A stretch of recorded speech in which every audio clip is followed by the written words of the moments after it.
A normal 1967 Washington quarter isn't rare. Millions were made, over 1,524,031,848 in fact. The coin has a clad structure. It's made of two outer layers of 75% copper/25% nickel, bonded around a pure copper core. Also, from 1965 to 1967 U.S. coins had no mint marks, so you won't see a D or S on a 1967 quarter. Because so many were made, most 1967 quarters in regular use today are not worth more than their face value, unless something special about them. Still, among all the 1967 quarters, a few are extremely rare, and collectors prize them. What makes one rare? First, condition or grade is very important. A coin that's crisp, with sharp details, no wear or scratches, is much more valuable than one that has been worn smooth.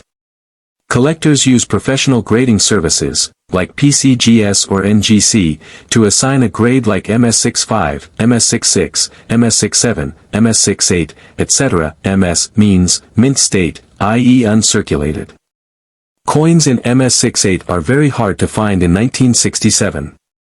For example, a 1967 quarter in MS68 sold at auction in August 2024, certified by PCGS, with brilliant, nearly flawless surfaces.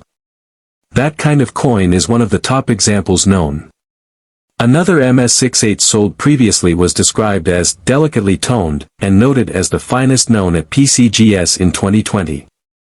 Even more remarkable is that recently, an NGC-graded MS69 1967 quarter appeared in auction. This is an even higher grade than MS68, and is exceedingly rare for a clad metal modern coin. That MS69 coin sold for $8,156.25. So the coins at the very top of grading charts are extremely rare. Many examples of MS67 or MS67 Plus exist, but MS68 and MS69 versions are very few. Second, errors or special varieties can make a 1967 quarter rare. Because the minting process is complex, sometimes things go wrong, and collectors love those mistakes. Some of the errors known in 1967 quarters. Wrong planchet errors. For example, a quarter die might strike a blank planchet, meant for another coin, like a nickel, or a blank of wrong metal. These are extremely rare. Some rumors say there exist 1967 quarters struck on silver planchets, which would make them hugely valuable if genuine. Clipped planchets. Part of the coin's rim is missing, due to how the blank was formed or fed into the press. Off-center strikes. The design is not centered on the coin. If the off-center is dramatic but the detail is still strong, that is more valuable. Doubling/die doubling. Some elements, letters, numbers, might appear doubled due to a misalignment or shift of the die. Cameo or proof-like finishes on the SMS, special mint set, coins. In 1967, the U.S. Mint didn't issue traditional proof quarters, but they created a special mint set version with a different, more delicate finish. There are 1,863,344 special mint sets for that year. Those special ones often have a satin-like or matte finish. Some SMS quarters with cameo, strong contrast between design and background, in high grade are especially prized.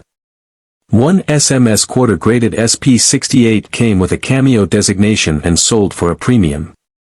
To see how rare the top grade coins are, in 1967, PCGS reports only 3 coins graded MS68. NGC also has a very small number at MS68 or better. And now the presence of even one MS69 is huge news. In 2017, one of the highest sales for a 1967 quarter was for $8,812 for a MS68 example. However, prices can go down or up depending on market, demand, condition, and appeal. On the more typical side, a 1967 quarter in worn or circulated condition is often worth just its face value, 25 cents, or a little more, maybe up to $1. If it is an uncirculated piece but not extremely high grade, for example MS60 to MS65, its value might be in the range of a few dollars up to perhaps $10 or more, depending on how good the strike and surfaces are.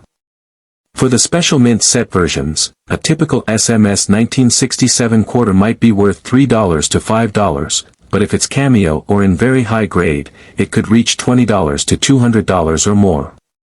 So in simple words, the most rare 1967 quarters are those in mint condition with the highest possible grade, MS68, MS69, or those with unusual errors or struck on wrong planchets. One special MS68 business strike is especially famous as one of the best known examples.